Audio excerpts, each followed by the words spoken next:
आसनसोल साउथे विधायक नहीं तो विधायक क्या अग्निमित्रा पाल एक स्टेटमेंट দিয়েছিল প্রেসকে তৃণমূলে আসার জন্য চুরি করতে হবে।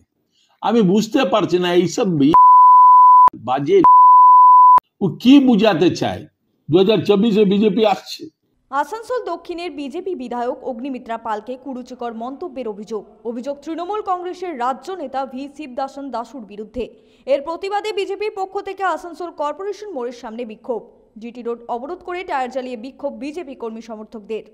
আসানসোল দক্ষিণের বিধায়িকা অগ্নিমিত্রা পাল দিদিভাইয়ের সম্বন্ধে নিজের বক্তব্য রেখেছেন, সেই ভাষার আমরা তীব্র নিন্দা করছি এবং তার কাছে আমাদের একদম ভৎসনা এবং তার কাছে একান্ত বিনীত ভাবে আমরা বলতে চাই যে উনি অবিলম্বে অগ্নিমিত্রাদির কাছে ক্ষমা চান।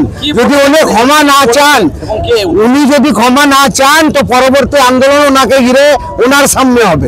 যদিও এই বিষয়ে তৃণমূল কংগ্রেস নেতা ভি শিবদাসন দাসু সমস্ত অভিযোগ অস্বীকার করে বলেন তাদের নেত্রীর বিরুদ্ধে বাজে কথা তারা শুনবেন না। সে দেখাচ্ছে আমি একটা ফিল্মে দেখেছি কি আছে সে আপনার নজরে কি আছেন সে আর এই উল্টা আমি দেখবে তো কি আছে নো আপনার বুঝার ডিফারেন্স আমি ছে দেখিছি আপনার নজরে ছে আমি এরকম দেখছি তো কি হচ্ছে কি হয়ে গেছে নাও ওই লাইনে কেন আপনি যাচ্ছে আপনি ছে বুঝুন না उसको নাও বুঝতে কেন যাচ্ছে আপনি আর আপনি যে আমার নেত্রী বিরুদ্ধে আজে বাজে কথা বলবেন ঘুষখোর বলবেন টাকা খায় বলবেন টেন্ডার টাকা গেছে ফলানা টাকা গেছে আমার নেত্রী বিরুদ্ধে বলবেন আমার নেতার বিরুদ্ধে বলবেন তো আপনি বাজে কথা বলছেন না আর আমরা শুনবে নাকি।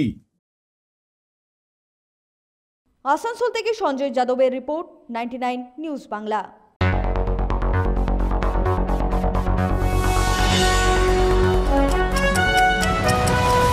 আপনারা দেখছেন 99 নিউজ বাংলা। বদলাবো আমরা।